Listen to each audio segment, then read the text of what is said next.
Bienvenue sur la chaîne YouTube de l'Église La Bonne Nouvelle. Nous allons écouter le message que Dieu a mis sur le cœur de Pasteur. Soyez bénis et bonne écoute. Yorana, mettez, amenez. Je suis si heureux que vous soyez ici. Et vous savez quoi? Jésus aussi est heureux que vous soyez ici. C'est sa maison.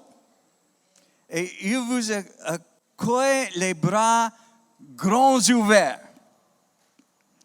Certains pourraient se sentir timides à l'idée de venir à l'église. Ils pourraient être confrontés à la culpabilité et à la honte. Mais savez-vous ce que dit Jésus? Venez tel que vous êtes. Juste avant le message, prions. Seigneur Jésus, nous sommes si reconnaissants d'être tous les bienvenus dans ta maison. Tu n'es pas venu sur terre à la recherche de personnes parfaites. Ta parole nous dit que tu es venu chercher et sauver ceux qui étaient perdus. Tu nous as dit que le Père a couru pour accueillir le Fils prodigue à la maison. Nous voyons de quel amour le Père nous a aimés pour que nous soyons appelés enfants de Dieu. Et nous le sommes. Captive les cœurs ici aujourd'hui avec ton amour et ta grâce. Au nom de Jésus. Amen.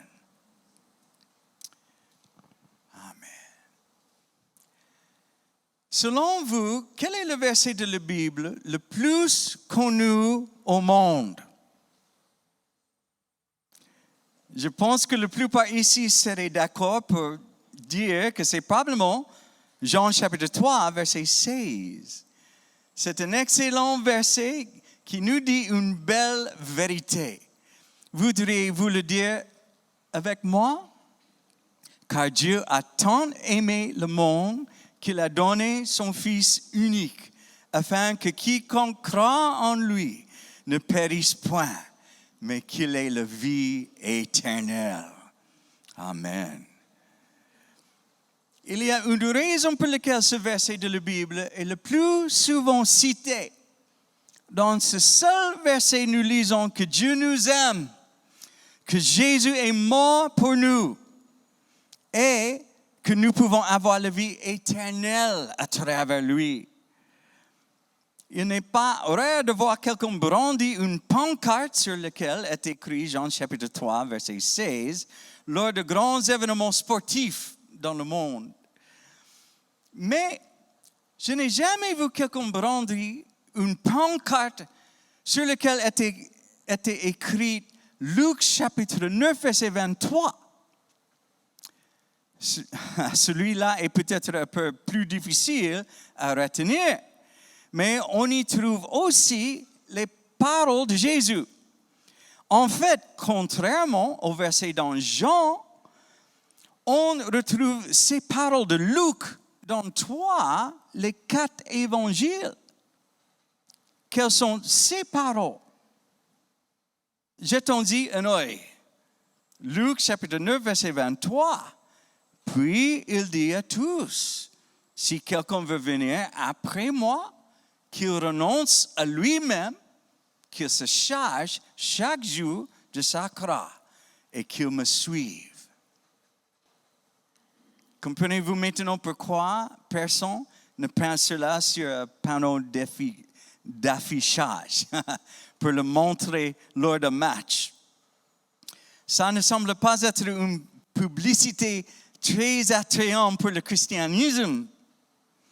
Des versets comme celui-là peuvent rendre le recrutement de nouveaux chrétiens difficile.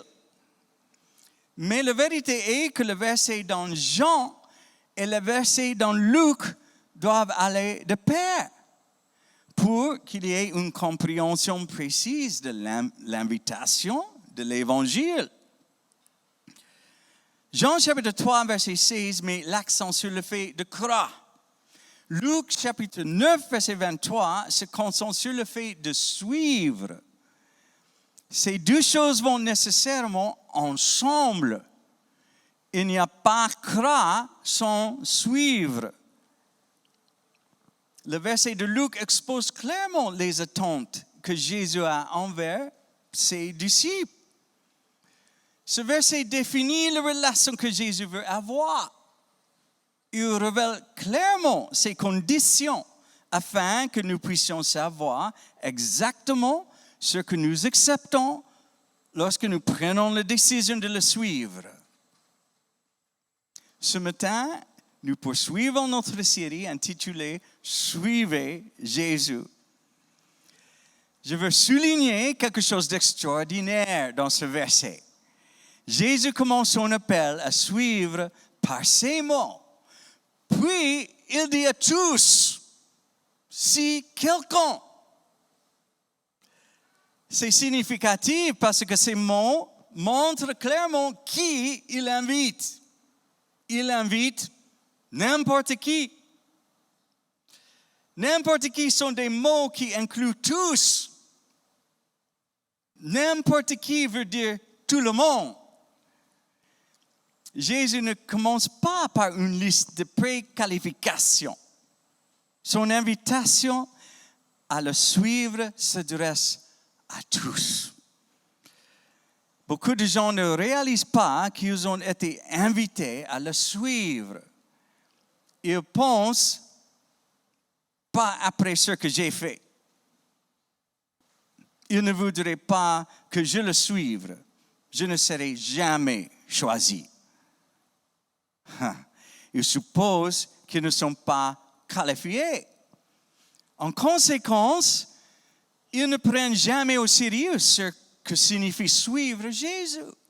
Après tout, à quoi ça sert de remplir une demande de candidature si vous savez que vous ne serez pas approuvé?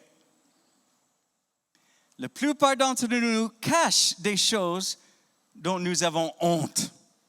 Notre pire crainte est que quelqu'un découvre ce que nous avons essayé de cacher. Mais parce que Jésus connaît nos péchés, nous pensons que cela nous disqualifie. Sûrement que nos péchés font que notre nom est rayé de la liste des disciples de Christ. Il ne voudrait pas de nous. Si l'un de ses plus proches disciples a ressenti cela, c'est bien Matthieu. Lorsque nous rencontrons Matthieu pour la première fois, il a depuis longtemps arrêté d'essayer de cacher ses péchés. Ses péchés étaient assez significatifs pour qu'il soit fort probable que sa famille et ses amis l'aient abandonné. À tout le moins, il était une énorme déception pour ses parents. Ils avaient des projets très différents pour leur fils. Nous le savons parce que Matthieu a un autre nom, Lévi. Recevoir ce nom signifiait que vos parents s'attendaient à ce que vous serviez le Seigneur comme le faisaient les Lévites de l'Ancien Testament. Dès sa naissance, il a été mis à part pour être un chef spirituel pour la nation d'Israël. Le père, le grand-père et l'arrière-grand-père de Matthieu ont probablement tous été des prêtres qui ont servi le Seigneur. À l'âge de 12 ans, Matthieu aurait mémorisé les 5 premiers livres de la Bible. Il est probable que Matthieu ait essayé de devenir le disciple d'un des rabbins. Mais si c'était le cas, ils l'ont refusé. Quoi qu'il en soit, nous savons que quelque chose s'est certainement mal passé. Au lieu de servir le Seigneur, il a décidé de se servir lui-même. Il a tourné le dos à son propre peuple. Il est devenu collecteur d'impôts pour les Romains. Essentiellement, son travail consistait à prendre de manière injuste l'argent de son peuple et de le donner au gouvernement romain occupant. Même s'il percevait les impôts de manière juste, il travaillait pour l'ennemi. Mais à cette époque, il n'y avait pas de collecteur d'impôts honnête. Il trompait le peuple pour remplir leurs propres poches. Le collecteur d'impôts était considéré comme un exclu religieux et social. Il était rituellement impur. Il n'était même pas autorisé à entrer dans le cour extérieur du tabernacle. Son nom était rayé de la liste des membres. Et vous et moi avons beaucoup de points en commun avec Matthieu. Peut-être que nous ne volons pas l'argent de nos voisins, mais nous avons tous été des déceptions. Nous n'avons pas été à la hauteur. Nous trouvons une autre écriture qui inclut tous. Dans Romains chapitre 3, verset 23. Car tous ont péché et sont privés de la gloire de Dieu. Nous avons dit des choses que nous n'aurions pas dû dire. Nous avons fait des choses que nous souhaiterions ne pas avoir fait. Et même si nous avons essayé de nous nettoyer nous-mêmes, la tâche n'a tout simplement pas disparu. Je me demande si Matthieu a essayé d'ignorer le péché de sa vie. C'est peut-être ce qui l'a motivé à choisir la vie de collecteur d'impôts. C'est ce qui peut arriver avec les mauvais choix, n'est-ce pas? Une erreur en entraîne une autre et finalement vous vous dites, à quoi ça sert? Pourquoi même essayer encore? Quel que soit le passé de Matthieu, il avait atteint un point où il ne sait même plus de le cacher. Chaque jour, il était assis à son stand de collecteur d'impôts dans une rue très fréquentée. En tant que garçon, il n'aurait jamais imaginé on arrivait là. Je suis sûr qu'il y a eu des moments où il a été honnête avec lui-même. Il devait être plein de culpabilité et de regret. Si seulement il pouvait recommencer et faire les choses différemment. Mais que pouvait-il faire maintenant? Ses tâches étaient profondes. Elles ne disparaîtront jamais. J'ai lu une histoire sur l'évangéliste Charles Finney. Il était surtout connu comme prédicateur passionné du réveil au début des années 1800. Il était basé à New York. Un soir, il a prêché sur un passage de l'Écriture qui se termine par une autre déclaration qui inclut tout. C'était 1 Jean, chapitre 1, verset 7. Mais si nous marchons dans la lumière, comme il est lui-même dans la lumière, nous sommes mutuellement en communion. Et le sang de Jésus, son Fils, nous purifie de tout péché.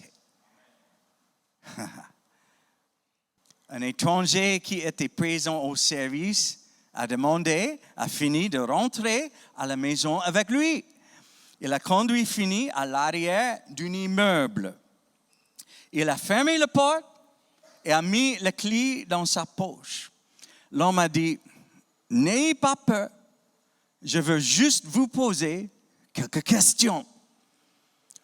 Croyez-vous ce que vous avez prêché ce soir? » Finney a répondu, « J'y crois vraiment. » L'homme a expliqué qu'il se trouvait à l'arrière d'un bar et qu'il en était le propriétaire.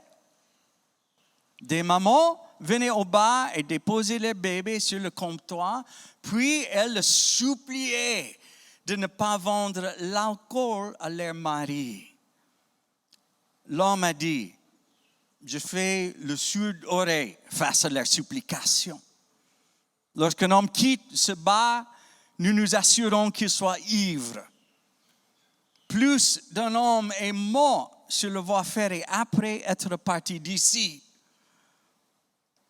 Est-ce que Dieu peut pardonner un homme comme moi? Finney a déclaré, je n'ai qu'une seule autorité. Le sang de Jésus, son Fils, nous purifie de tout péché. L'étranger n'était pas encore satisfait. Il a demandé, si un homme ne dépense pas tout son argent dans l'alcool, nous l'emmenons dans notre salle de jeu. Nous lui escroquons son dernier dollar avec des cartes marquées. Est-ce que Dieu peut pardonner un homme avec un tel cœur? Finney a répondu à nouveau, je n'ai qu'une seule autorité. Le sang de Jésus-Christ, son Fils, nous purifie de tout péché. L'inconnu n'avait toujours pas fini. Il a dit, de l'autre côté de la rue se trouve ma femme et ma fille. Ni l'une ni l'autre n'a entendu du mot gentil de ma part depuis 5 ans. Leur corps porte les marques de mes agressions brutales. Est-ce que Dieu peut pardonner un homme avec un tel cœur? Finney baissa la tête et dit, vous avez peint l'un des tableaux les plus sombres que j'ai jamais vus. Mais je n'ai qu'une seule autorité. Le sang de Jésus-Christ, son Fils, nous purifie de tout péché. Cette nuit-là, cet homme est devenu une nouvelle créature en Christ. Il a quitté son commerce et a commencé à traiter sa famille avec gentillesse. Je pense que Matthieu avait probablement atteint le point que cet homme avait atteint. Il ne pouvait pas imaginer que Dieu puisse toujours vouloir de lui. Il était sceptique au fait que Dieu puisse pardonner quelqu'un comme lui. Je suis sûr que Matthieu avait entendu parler de nouveaux rabbins sur la place. Son nom était Jésus. Et il faisait les choses différemment. Et puis un jour, Matthieu est à son stand de collecteur et Jésus s'arrête et lui parle. Personne n'aurait prédit ce que Jésus allait dire. Ce n'était que 2 mots. Mais ces 2 mots ont tout changé pour Matthieu. Matthieu chapitre 9, verset 9. De là, étant allé plus loin, Jésus vit un homme assis au lieu des péages et qui s'appelait Matthieu. Il lui dit, suis-moi. Un rabbin juif demandait à un collecteur d'impôts travaillant pour les oppresseurs romains d'être l'un de ses disciples. C'est difficile d'exagérer combien impensable ce scénario a dû être pour ceux qui se trouvaient pas loin. Il est important de comprendre ce que signifiait pour Jésus d'être un rabbin dans cette culture. Un rabbin était un enseignant de la parole de Dieu, qui à cette époque était l'Ancien Testament. Les rabbins avaient une connaissance approfondie de la Torah, les 5 premiers livres de la Bible et tous les écrits des prophètes. Les rabbins étaient également spéciaux parce qu'ils avaient un groupe de disciples. C'était un groupe incroyablement exclusif. Pour ceux qui voulaient devenir disciples de rabbin en particulier, il y avait une procédure de candidature. Les disciples devaient avoir une connaissance impressionnante des Écritures. Le rabbin interrogeait les candidats en leur demandant de réciter un livre entier. Ou bien, il pouvait poser une question comme celle-ci. Combien de fois le nom du Seigneur a-t-il été utilisé dans le 11e chapitre de Lévitique? Wow! La sélection était un processus intense et minutieux. Mais les rabbins devaient être minutieux parce que l'excellence du disciple reflétait l'excellence de l'enseignant. L'enseignant était connu pour ses élèves. Si un rabbin laissait entrer n'importe qui, c'est clair qu'il n'était pas un enseignant recherché. Et en revanche, si les disciples étaient particulièrement brillants, le rabbin était respecté et admiré. Donc, les rabbins acceptaient les candidatures de disciples. Mais ce n'est pas ainsi que le rabbin Jésus a procédé pour avoir des disciples. Au lieu que les disciples postulent, Jésus a invité les disciples. Cette approche consistant à aller voir quelqu'un et de l'inviter n'avait tout simplement pas été utilisée. Un rabbin ne s'humiliait pas de cette façon. Un rabbin ne risquait pas le rejet, c'est le rabbin qui rejetait. Mais Jésus prend l'initiative. Ça aurait été déjà assez choquant de simplement permettre à Matthieu de le suivre. Mais là, Jésus tend l'invitation. Il dit à Matthieu, « Suis-moi ». Quiconque aurait entendu cet échange aurait été choqué. Je suis sûr que les autres disciples auraient été offensés. Un collecteur d'impôts, ce n'est pas seulement un pêcheur. Il pêche pour gagner sa vie. Jésus trouve Matthieu caché derrière le stand de collecteur. Lorsque Jésus passe, Matthieu s'attend à être pointé du doigt et à recevoir des paroles de rejet. Au lieu de cela, il voit des bras ouverts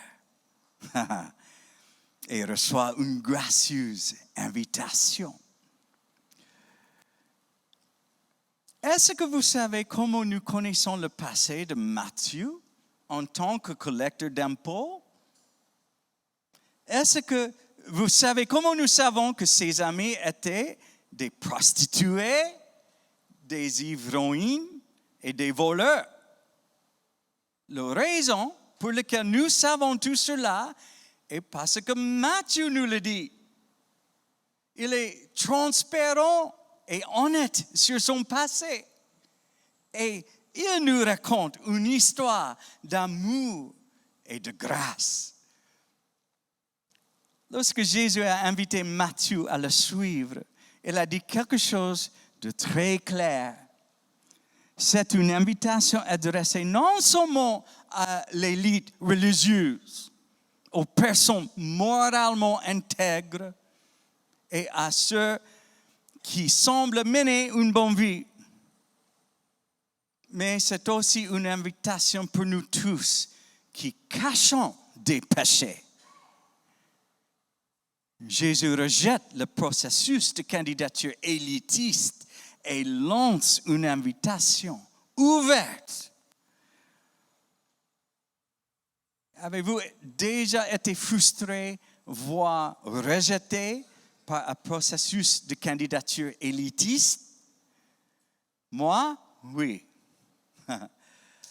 Je me souviens de l'époque où j'étais un jeune homme vivant seul pour la première fois.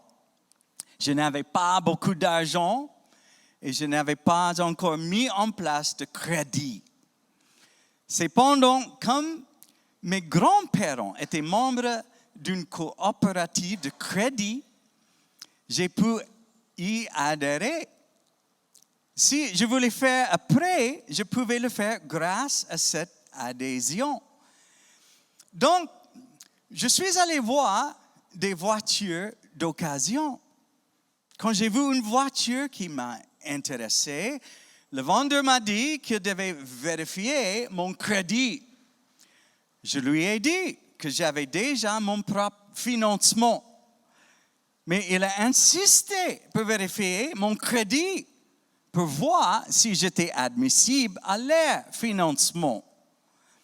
Et bien sûr, il a découvert que je n'avais pas encore mis en place de crédit.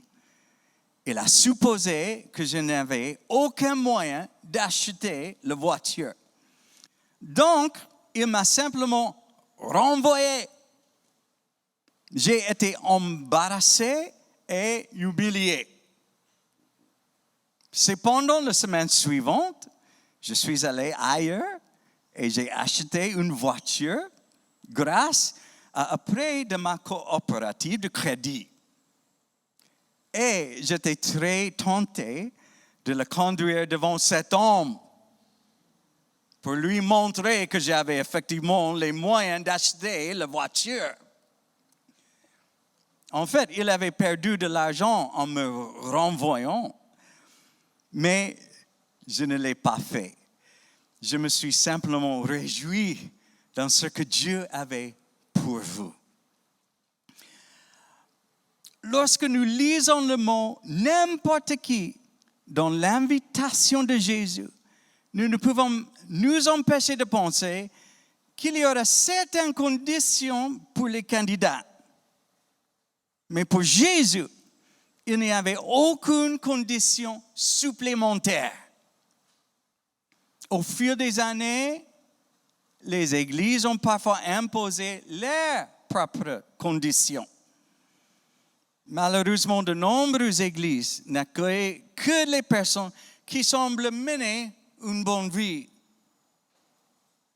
Elles ne sont pas toujours promptes à accueillir ceux qui luttent contre des dépendances ou qui sont passés par un divorce. Certaines églises méprisent les personnes qui ne s'habillent pas d'une certaine manière. D'autres jugent les gens sur leurs origines ou sur leurs opinions politiques. Mais heureusement, ce ne sont pas toutes les églises qui agissent ainsi. J'ai lu l'histoire d'une femme qui est allée pour la première fois dans une église. Elle était visiblement anxieuse. Un membre de l'église l'a vue et lui a demandé si elle pouvait l'aider. La femme lui a dit qu'elle avait divorcé il y a 6 ans. Après son divorce, elle n'était plus la bienvenue dans l'église où elle allait. Elle n'était plus allée à l'église depuis. Le membre pouvait entendre la culpabilité et la peur dans sa voix. Cette pauvre femme était terriblement nerveuse. Le membre lui a dit qu'elle avait également divorcé. En tant que mère célibataire, elle savait à quel point c'était difficile. Elle a invité la femme à s'asseoir avec elle pendant le culte. En attendant cette invitation, pointant vers le sanctuaire, elle a demandé « Suis-je autorisée à y entrer? Je ne suis pas membre. » Le membre, lui, a dit qu'elle était la bienvenue. Lorsque le culte a commencé, le responsable de la louange a prié. Et voici les premiers mots qui sont sortis de sa bouche. Dieu, merci, car peu importe où notre chemin nous a menés dans la vie, tu peux nous racheter et nous pardonné. Quand la femme a entendu cela, ses larmes ont commencé à couler. Et elles n'ont pas arrêté de couler pendant tout le culte. Le membre a plus tard dit qu'elle pouvait simplement voir la peur et la culpabilité se dissiper. Ce jour a marqué un nouveau départ dans la vie de cette femme. Jésus a invité tout le monde à le suivre. Cependant, certaines églises imposent des conditions particulières à cette invitation. Voici le message, pas si subtil qu'elle donne. Nous devons vous laisser entrer ici parce que Jésus nous l'a dit. Mais nous allons garder un œil sur vous.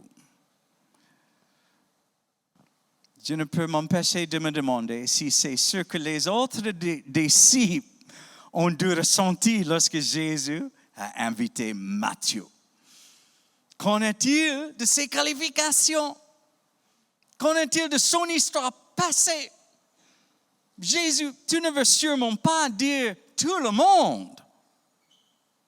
Mais quand Jésus parle de tout le monde, il s'avère que ce qu'il veut réellement dire, c'est tout le monde. Donc voici Matthieu assis à son stand de collecteur d'impôts. Il réfléchit à l'offre de ce rabbin. Aucun doute pour Matthieu. Il savait ce qu'impliquait cette invitation. Il comprenait que ça signifiait tout abandonner. Il a reçu une invitation, mais il n'y avait pas moyen d'y répondre tout en restant le même. Dire oui au fait de suivre Jésus reviendrait à dire non à ses affaires qui rapportaient. Tout le monde peut suivre, mais pas sans tout abandonner. Jésus dit, suis-moi. Et quelle a été la réponse de Matthieu? Matthieu lui-même nous le dit dans Matthieu chapitre 9, verset 9. Matthieu se leva et le suivit. De nos jours, les gens ne connaissent pas Matthieu comme un raté et un embarras qui a vendu son âme aux Romains pour un travail. Nous connaissons Matthieu comme un disciple de Jésus. Nous le connaissons comme l'homme qui a écrit le premier livre du Nouveau Testament. Il est important de comprendre que la grâce de Dieu ne nous invite pas simplement à le suivre. Elle nous apprend à suivre. Juste parce que Matthieu a laissé son passé derrière lui et a commencé à le suivre, ne veut pas dire qu'il était parfait. Loin de là. Même après avoir décidé de suivre Jésus, nous continuons à avoir besoin de sa grâce pour le chemin. Il y a plusieurs journées où je me retrouve en train de vivre comme un fan. Mais chaque matin, je reçois la même invitation, pleine de grâce, que Jésus a adressée à Matthieu. Suis-moi. Donc, qui est invité à suivre Jésus? N'importe qui et tout le monde. Avez-vous un passé sexuel pécheur? Vous êtes invité. Êtes-vous allé en prison? Vous êtes invité. Êtes-vous récemment divorcé? Jésus vous invite. Êtes-vous un alcoolique ou un accro? Jésus vous invite à venir. Quelles que soient vos origines, votre statut ou vos préférences politiques, Jésus vous invite. Même si vous êtes un hypocrite, il vous dit, suivez-moi. Je me demande si vous avez déjà eu un moment comme Matthieu. Vous êtes coupable. Vous savez ce que vous méritez. Vous avez honte de votre passé. Mais Jésus vous invite à le suivre. Peut-être que vous pensez, il doit y avoir une erreur. Ne sait-il pas qui je suis? Ne sait-il pas ce que j'ai fait? Si, il sait tout. Il connaît les péchés que nous avons tous commis. Il est mort sur le croix pour que nos taches puissent être lavées, afin de devenir plus blancs que neige. Et à cause de sa grâce, nous nous trouvons dans la même position que Matthieu. Nous sommes invités à être son disciple. N'importe qui et tout le monde veut dire, vous et moi. Je termine avec 2 Timothée, chapitre 1, verset 9. C'est lui qui nous a sauvés et nous a appelés à mener une vie sainte. Et s'il l'a fait, ce n'est pas à cause de ce que nous avons fait, mais bien parce qu'il en avait librement décidé ainsi, à cause de sa grâce. Cette grâce, il nous l'a donnée de toute éternité en Jésus-Christ. J'aimerais que les musiciens reviennent. Et permettez-moi de vous demander, savez-vous que Jésus vous invite personnellement à le suivre? Beaucoup d'entre nous ici aujourd'hui ont accepté son invitation.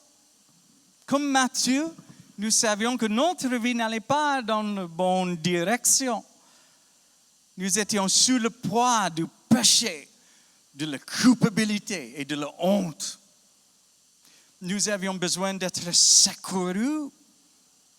Nous ne nous sentions même pas dignes de son invitation. Mais soudainement, nous avons réalisé que oui, il nous parlait à nous personnellement. Il savait tout de nous. Pourtant, il nous aimait. Il se souciait de nous. Il nous a appelés à déposer le fardeau du péché en nous repentant et en nous en détournant du péché. Il nous a appelés à laisser derrière nous notre passé douloureux et à vivre une nouvelle naissance. Il nous a invités à une toute nouvelle façon de vivre, une vie abondante. Et tout cela a commencé par ces simples mots. Suivez-moi. S'il vous plaît, inclinez la tête et fermez les yeux.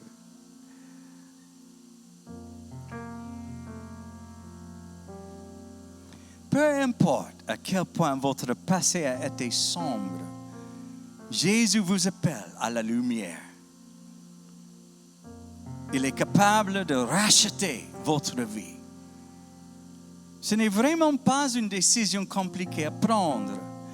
Nous disons simplement oui à son invitation.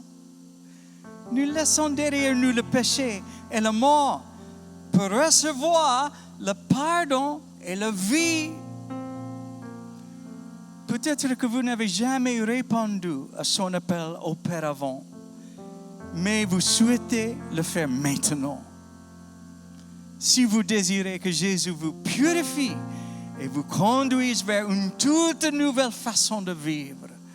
Si vous voulez faire de lui votre Sauveur et Seigneur et commencer à le suivre aujourd'hui, vous devez vous lever la main.